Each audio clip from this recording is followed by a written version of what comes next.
नमस्कार, आप देख रहे हैं बिग फाइट लाइव और आपके साथ में विजेंद्र सोलंकी। पश्चिम बंगाल के मुर्शिदाबाद में वक्फ कानून के विरोध के नाम पर दंगे में करीब एक हफ्ते बाद अब हालात धीरे धीरे सामान्य होने लगे, लेकिन जो पीड़ित हैं वो भी डर के कारण अपने घर वापस नहीं लौट रहे। ये लोग पड़ोसी राज्यों और मालदा में कैंप में रहने को मजबूर हैं, जहां उन्हें मुश्किल हालात का सामना करना पड़ रहा है, लेकिन हिंसा का डर उन्हें घर जाने नहीं दे रहा। ऐसे में राष्ट्रीय महिला आयोग की अध्यक्ष विजय राहटकर के नेतृत्व में एनसीडब्ल्यू की टीम और राज्यपाल सीवी आनंद बोस ने हिंसा प्रभावित इलाकों का दौरा किया, पीड़ित लोगों से मुलाकात कर उनका दर्द जाना। गवर्नर बोस ने सख्त रुख अपनाते हुए कहा कि बंगाल में हिंसा को कभी बर्दाश्त नहीं किया जा सकता।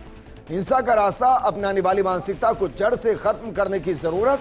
हालांकि मुख्यमंत्री ममता बनर्जी ने राज्यपाल को वहां नहीं जाने की सलाह दी थी। वक्फ कानून को लेकर बंगाल में उपजे हिंसक तनाव के बाद सियासी घमासान लगातार जारी है, लेकिन सवाल यह कि क्या वाकई में मुर्शिदाबाद के अंदर जो हुआ क्या वो प्रायोजित था, क्या सरकार उसमें इन्वॉल्व थी, क्योंकि एक तरफ उसको कंट्रोल करने के लिए फोर्स को लगाना पड़ा और दूसरी तरफ राज्यपाल को जमीन पर आना पड़ा। क्या वाकई में बवाल बंगाल एक वोट बैंक के साथ जल रहा है?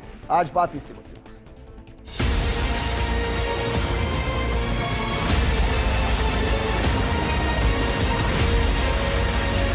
Is showing its ugly head on and off in Bengal in various places.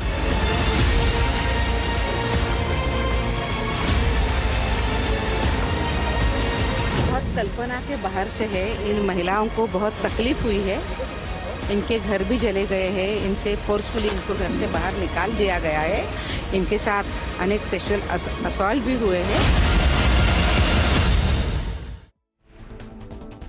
लेकिन सवाल यह है कि अगर राज्यपाल दौरा करके आए हैं तो राज्यपाल क्या वाकई में एक रिपोर्ट तैयार करेंगे, क्योंकि राज्यपाल के पास ये शक्ति है कि अगर उनको लगता है कि लॉ एंड ऑर्डर किसी प्रदेश के अंदर बिगड़ रहा है और सरकार उसको कंट्रोल नहीं कर पा रही तो राष्ट्रपति शासन लगाया जा सकता है। क्या वाकई में बंगाल राष्ट्रपति शासन की तरफ बढ़ रहा है? इस मुद्दे पर बात करने के लिए हमारे साथ मौजूद है बीजेपी प्रवक्ता लक्ष्मीकांत भारद्वाज जी, कांग्रेस प्रवक्ता जिलाध्यक्ष आर तिवारी जी, राजनीतिक विश्लेषक के तौर पर मिथिलेश जैमिनी जी हमारे साथ हैं। शुरुआत लक्ष्मीकांत जी आपके साथ। क्या मानकर चले कि बंगाल राष्ट्रपति शासन की तरफ जा रहा है? देखिए, उसमें राष्ट्रपति शासन लगेगा या ना लगेगा ये तो एक सरकार का फैसला है, और वो कब लगेगा, कब क्यों लगेगा, उस पर तो सरकार बात करेगी। लेकिन ये बात सही है कि बंगाल में जो कुछ आज हो रहा है वो ऐसा लगता है कि सरकार प्रायोजित है, और जिस तरह की सरकार की भूमिका उसमें सामने आ रही है उससे लगता है कि बंगाल आज भगवान भरोसे है। क्योंकि एक मुख्यमंत्री जो राज्य के जनता के द्वारा चुनी हुई मुख्यमंत्री है, वो भारत की संसद ने जिस कानून को पारित कर दिया और जिसके ऊपर भारत के राष्ट्रपति ने मोहर लगा दी, उस कानून के बारे में वो ये कहती है कि मैं बंगाल में उसको लागू नहीं करने दूंगी।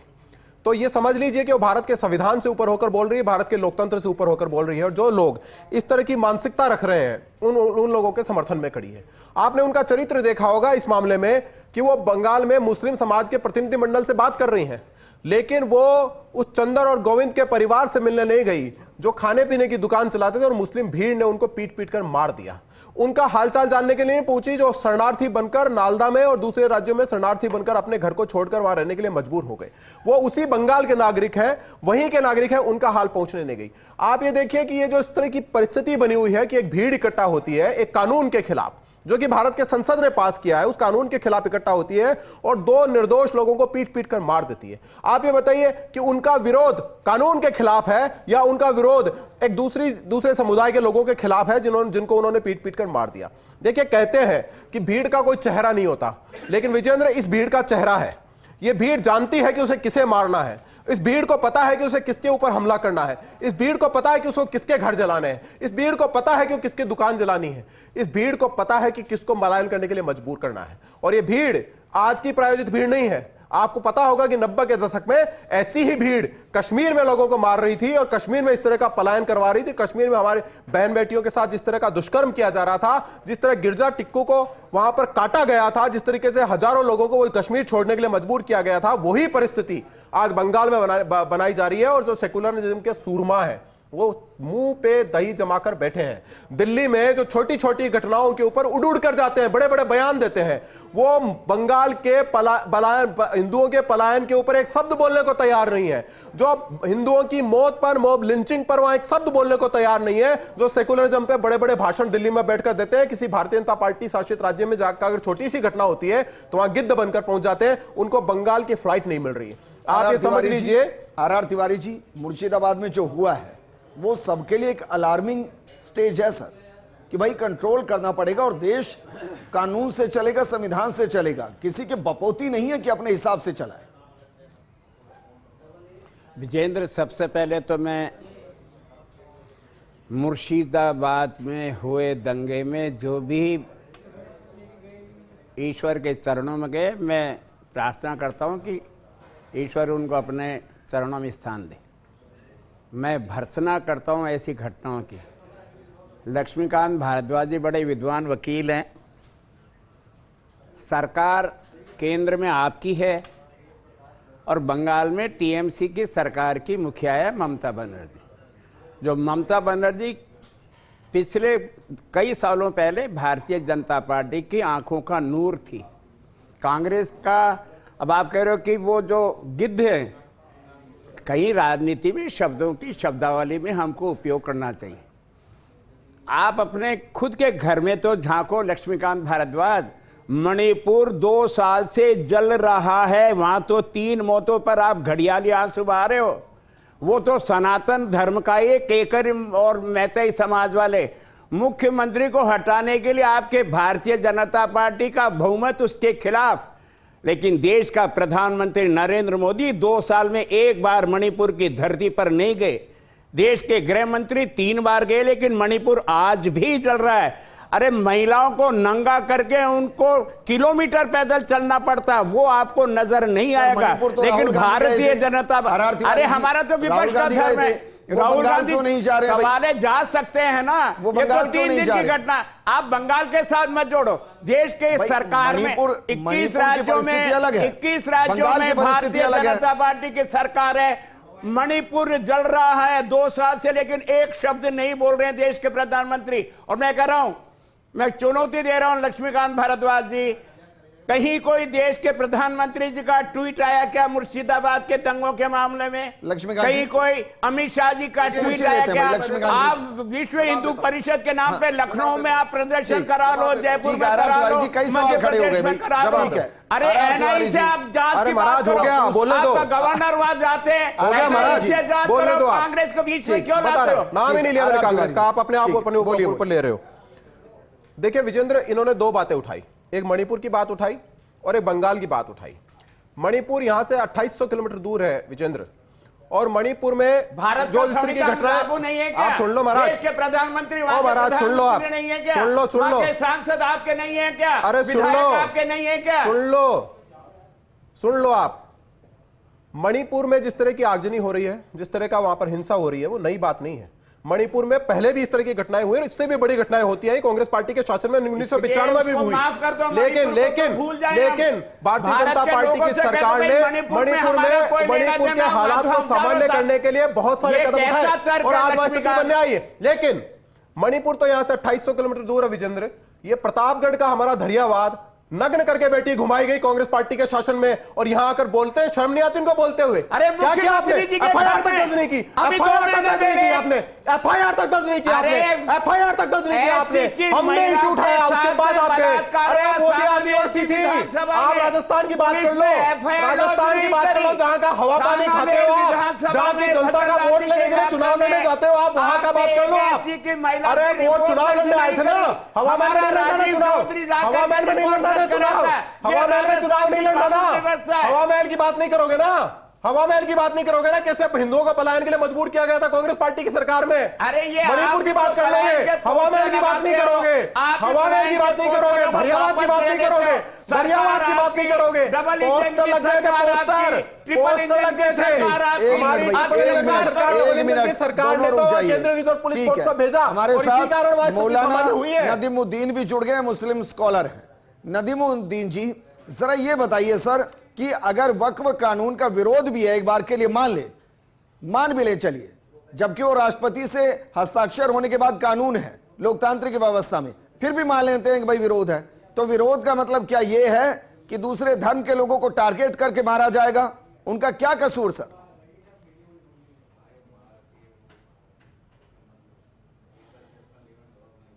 मौलाना नदुमुद्दीन जी।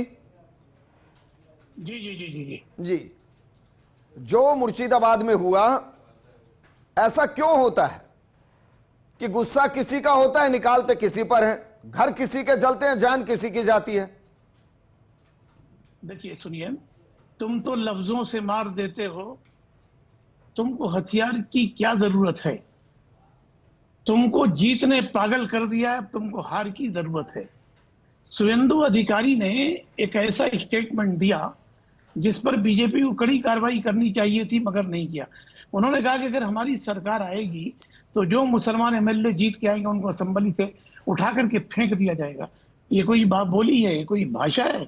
ऐसी पार्टी रूलिंग गवर्नमेंट की जो अपने आप को दुनिया की सबसे बड़ी पार्टी कहती है, 15 साल से 10-12 साल हो गए सेंट्रल में सरकार बना रहे, प्रधानमंत्री मुसलमानों को पंचर वाला बता रहे हैं कि वो पंचर एक तरफ कह रहे हैं कि पंचर वाले, दूसरी तरफ कह रहे हैं कि तुष्टीकरण मुसलमानों का हुआ है, सरकार मुसलमानों पर मेहरबान है। सर, सवाल ये सरकार पूछा गया आपसे कि आपने चंदन और गोविंद को वहां क्यों मारा? सवाल यह है कि उस भीड़ ने चंदन और गोविंद को क्यों मारा? क्या कसूर था उनका? उस पर जवाब दीजिए। अरे सुनिए, मैं कह रहा हूं कि कार्रवाई करने की जरूरत है।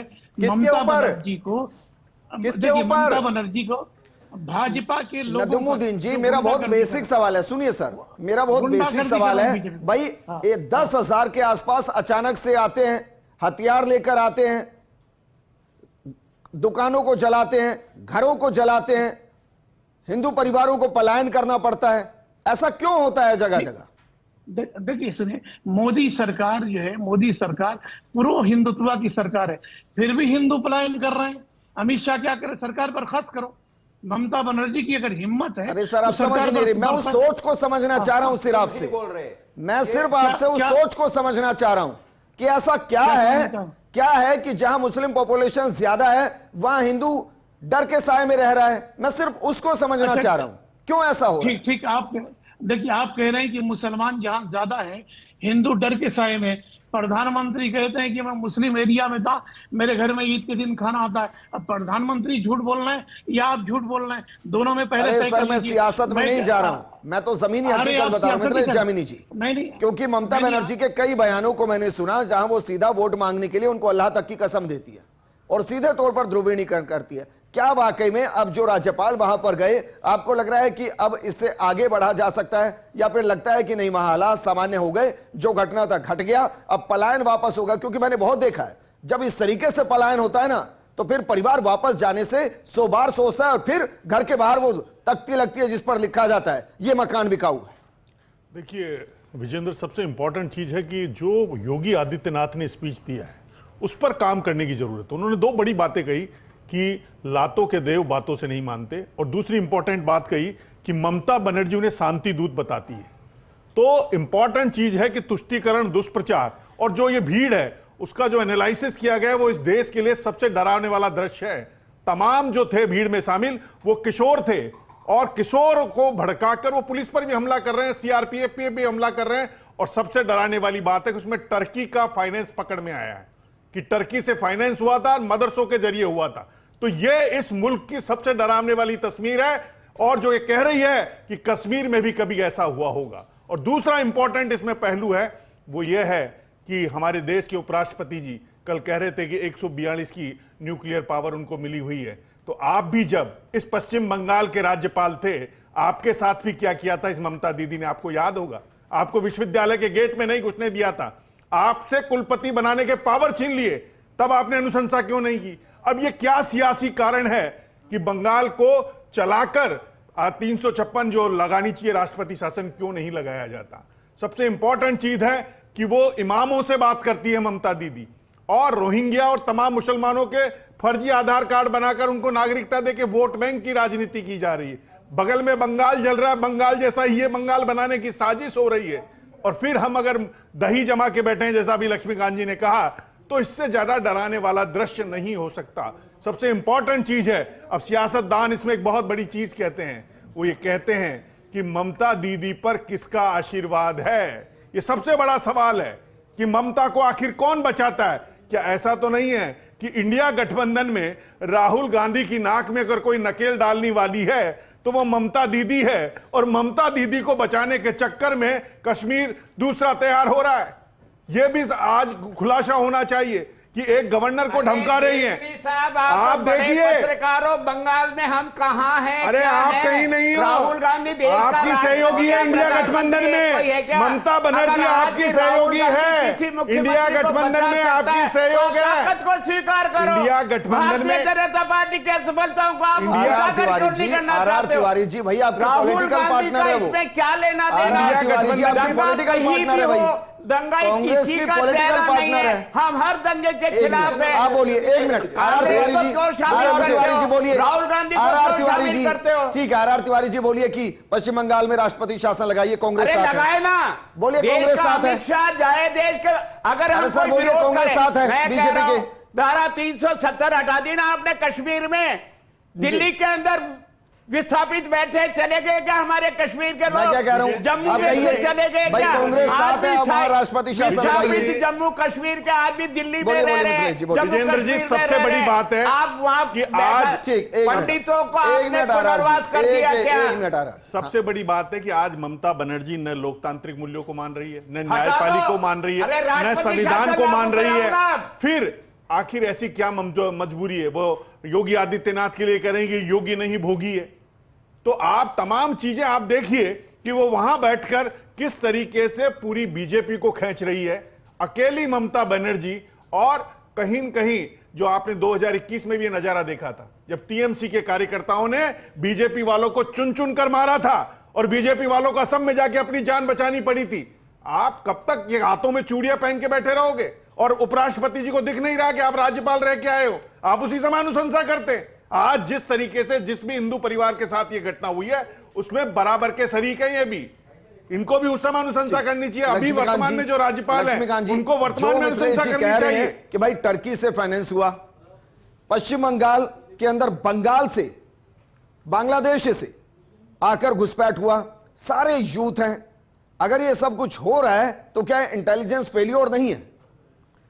देखिए, एक बात समझिए आप कि राज्य कानून व्यवस्था राज्य की सरकार का विषय होता है, और बंगाल की जिस तरह की परिस्थितियां किसी से छुपी हुई नहीं है। वहां सीबीआई छापा मारने जाती है तो सीबीआई के अधिकारियों के साथ क्या किया जाता है, वहां इंटेलिजेंस के अफसर जाते हैं तो वहां उनके साथ क्या किया जाता है, छुपा हुआ नहीं है। बंगाल की परिस्थिति किसी दूसरे राज्य के बराबर नहीं की जा सकती। लेकिन एक सवाल है कि आप बार बार कह रहे हो 356 लगा दो बंगाल में। अगर आप 356 वहां लगा देंगे तो ये कांग्रेस पार्टी का स्टैंड दूसरा हो जाएगा। ये कांग्रेस पार्टी जिनके नेता अधीर रंजन चौधरी, जो बंगाल में इनके सबसे बड़े नेता हैं, वो वहां खड़े होकर ये कह रहे हैं कि कांग्रेस के कार्यकर्ताओं को मारा जा रहा है। बावजूद इसके राहुल गांधी ममता बनर्जी के पक्ष में खड़े हो जाते हैं। ये लोग सेकुलरिज्म के सूरमा। अरे आपने अधीर रंजन चौधरी से पूछो, अधीर रंजन चौधरी से पूछो 50 बार 50 बार 50 बार 50 बार। और इनसे मेरा एक सवाल है, इनसे मेरा एक सवाल है, जिस तरह की भीड़ ने लक्ष्मीकांत जी कॉमन मैन की तरह सवाल पूछ रहा हूं। एक मिनट आर तिवारी जी, एक मिनट आर तिवारी जी, लक्ष्मीकांत जी एक कॉमन मैन के तौर पर सवाल पूछ रहा हूं। जरा बताइए, क्या सरकार ये सोचकर कहीं राष्ट्रपति शासन लगाएंगे कि भाई वहां कांग्रेस क्या कहेगी, अपोजिशन क्या कहेगी, या ये सोचकर लगाएगी कि वहां लॉ एंड ऑर्डर ध्वस्त हो चुका है, जिंदगियों को बचाना है, ये सोचकर लगाएगी? क्या सोचकर लगाएगी? ये सोचकर लगाएगी कि भारत का संविधान क्या कहता है। भारत का संविधान इजाजत नहीं देता आपको सीधा किसी राज्य सरकार को बर्खास्त करने का। हम कांग्रेस पार्टी थोड़ी जो 99 बार चुनी हुई राज्य सरकारों को बर्खास्त कर देंगे। हमने वहां लोकतांत्रिक तरीके से चुनाव करवाए, और उस चुनाव में अरे महाराज, ओ महाराज ज्यादा ऊंचा बोलने से पाप थोड़े लग जाते हैं, ज्यादा ऊंचा बोलने से पाप थोड़े लग जाते हैं, ज्यादा ऊंचा बोलने से पाप थोड़े लग जाते हैं, पाप थोड़े लग जाते हैं ज्यादा ऊंचा बोलने से। लेकिन ज्यादा ऊंचा बोलने से पाप थोड़े लग जाएंगे। एक मिनट ज्यादा ऊंचा बोलने से आप थोड़ी अटक जाएंगे। लक्ष्मीकांत जी, आर तिवारी जी, मिथिलेश जी, क्या वाकई में आपको लग रहा है क्योंकि ममता बनर्जी ने मना किया? 30 सेकंड में बात पूरा करने दीजिए।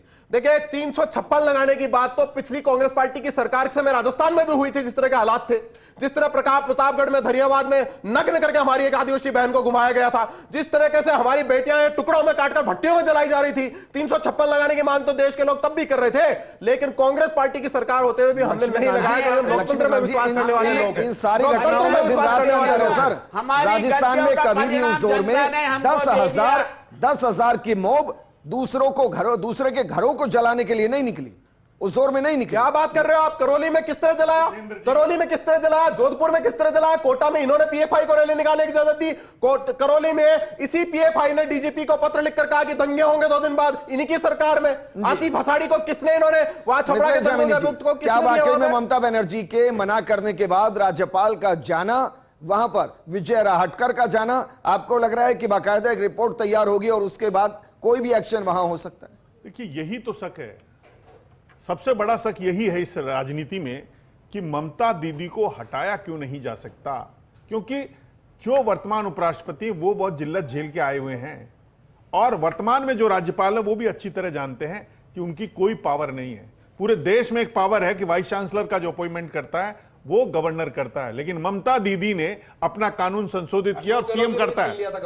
देखिए, नहीं छीना, अशोक गहलोत जी ने नहीं छीना है। अशोक गहलोत जी ने तो ज्यादा पावरफुल किया। लक्ष्मीकांत जी, गलत बात मत बोलिए। मुझे अच्छी तरह पता है कि गवर्नर को ही पावर है राजस्थान में, अभी भी गवर्नर करता है और अशोक गहलोत जी के टाइम भी वही करते, जब तो 14 यूपी से आके यहाँ वाइस चांसलर बन गए। कलराज मिस्त्री जी थे जब। कौन सी यूनिवर्सिटी में बने? सभी में यूनिवर्सिटियों में। कौन सी यूनिवर्सिटी? तमाम सरकारी यूनिवर्सिटियों में कुलपति कौन है? यूपी के हैं। डिफाइन करोगे सरकारी और गैर सरकारी? सरकारी। आप सुनिए मेरी बात, आप सुनिए, ये सुनिए, अशोक गहलोत ने कुछ नहीं किया इस मामले में। आप गलत बात नहीं बोलोगे। कलराज मिश्र ने पूरे राजस्थान के हायर एजुकेशन को बेच दिया। अमेरिका सिंह बिना बिल्डिंग के कुलपति बना दिए। आरपी सिंह, आप याद दीजिए। वापस मुद्दे पर आते हैं, आप याद करिए। आप झूठ क्यों बोल रहे हो इसमें? आपको क्यों शक है कि भाई रिपोर्ट नहीं होगी?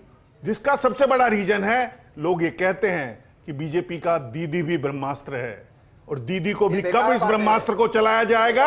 जब कभी राहुल गांधी सख्ती में आएगा तो बीजेपी नीचे से राहुल गांधी की सीट खींचने के लिए ममता दीदी को खड़ा करेगी। इसीलिए ममता दीदी पर यह मेहनत की जा रही है। राहुल गांधी से 25 साल से तो आया नहीं। वो जो भी है वो 44 से 99 में तो आ गए, कुछ कर पाया तो 44 से 99 में आ गए, 303 से 240 आ गए, 400 से 44 पे आए। वो तो 450 आ गए, आप भी 2 से 303 गए। आप 2 से 303 पे गए, माफी के साथ 440 से 40 पे आए। से ऊपर आए। मुद्दे पर वापस लौटते हैं। मौलाना नदीमुद्दीन जी, मैं बहुत बेसिक सवाल और शुरू से आपको एक ही सवाल कर रहा हूं। ऐसा क्या है कि हजारों की संख्या में भीड़ इकट्ठी होती है और फिर हमला करती है? कानून में भरोसा नहीं है क्या सर? संविधान में भरोसा नहीं? तांडव कहीं भी है, स्टेट की जिम्मेदारी है। फेडरल सिस्टम में लॉ एंड ऑर्डर को मेंटेन करना जिम्मेदारी है। नदीमुद्दीन जी, बहुत बेसिक सवाल में बार बार कर रहा हूं सर, आप बता नहीं रहे। आप बताइए, जिस भीड़ ने ये सब किया, सही किया है गलत किया? पहला सवाल। नहीं, सुनिए, अब आप जवाब सुनिए, सही किया है गलत किया? अरे सुनिए, गलत सुनिए पहले, ठीक है। आप सुनिए। क्या कोई मुस्लिम डेलीगेशन, सुनिए ना, क्या कोई मुस्लिम डेलीगेशन वहां का मालदा जाएगा जो हिंदू शरणार्थी वहां बन गए हैं और उनको कहेगा कि आप चलिए हमारे साथ, अपने घरों में रहिए, हम आपको प्रोटेक्ट करेंगे? है हिम्मत किसी में? बिल्कुल है, हमारी हिम्मत। सुनिए, आप बीजेपी के प्रवक्ता बनकर के अगर बात करेंगे तो बुलाते क्यों हैं? सर, आप सुनते नहीं। मैं कॉमन मैन हूं। सुनते नहीं आप। एक बार ये आदमी ये नहीं बोल रहा कि मैंने गलत किया। ये आदमी ये नहीं बोल रहा है कि 10,000 लोगों के 10,000 जवानियत से भरे हुए लोगों ने लोगों को पीट पीट कर मारा, उनकी निंदा करने को तैयार किया। वो बोल चुके हैं भाई कि गलत किया, वो बोल दिया उन्होंने गलत किया। नहीं, इतना ही बोलते क्या? कोई हिंदुओं की भीड़ अगर किसी मुस्लिम को मार देती तो इतना ही बोल के चुप हो जाते क्या? नदीमुद्दीन जी, क्या कोई मुस्लिम डेलीगेशन जाएगा कि कहेगा कि अपने घर वापस आइए, हम प्रोटेक्ट करेंगे? बिल्कुल, मैं खुद जाऊंगा। मैं आपके चैनल के माध्यम से। अब सुनिए, मजाक सुनिए। योगी को लथाड़ा सुप्रीम कोर्ट ने लॉ एंड ऑर्डर पर। मुजफ्फरनगर में कुछ लोगों ने नमाज पढ़ी काली पट्टी बांध करके, उन पर नोटिस इश्यू कर दिया गया 2-2 लाख के मुचलके पे। और आगरा के अंदर करनी सेना तांडव मचा रही थी। योगी क्या कर रहे थे? आपने सवाल क्यों नहीं किया देखिए योगी जो है जिस तरह से बिल्डोजर चला रहे, मैं भी ममता बनर्जी से कहता हूं कि तुम भी बिल्डोजर चलाओ, और बिल्डोजर चलाओ उन गुंडों पर चलाओ जो गुंडे लाइन एंड को बर्बाद कर रहे। ये गुंडे सरकार पर कब्जा करना चाह रहे। ममता बनर्जी ने मोदी के नाक में और अमित शाह को नकेल डाला है। बिल्कुल गुंडे है। सुरेंद्र अधिकारी गुंडा है। वो कौन है? सुरेंद्र अधिकारी 10,000 लोग गुंडे हैं जिन्होंने पीट पीट कर निर्दोष लोगों को मारा है। वो है गुंडे। बीजेपी के लीडर गुंडे हैं। और हिम्मत है तो किसी बीजेपी शासित राज्य में करके दिखाओ। चलिए, शुक्रिया हमारे साथ जुड़ने के लिए। सभी का बहुत बहुत शुक्रिया। अब सवाल सिर्फ इतना है, क्या वाकई में जिस पार्टी की जिस राज्य में सरकार होगी, क्या उसके सपोर्टिव उस तरीके से रिएक्ट करेंगे? बिल्कुल नहीं होना चाहिए। ये एक देश है और इसमें सबको रहने का अधिकार, लेकिन उस अधिकार को मुर्शिदाबाद की सड़कों पर कुचला नहीं जा सकता और इस पर सख्त कार्रवाई होनी चाहिए। इस प्रोग्राम में फिलहाल इतना ही। नमस्कार।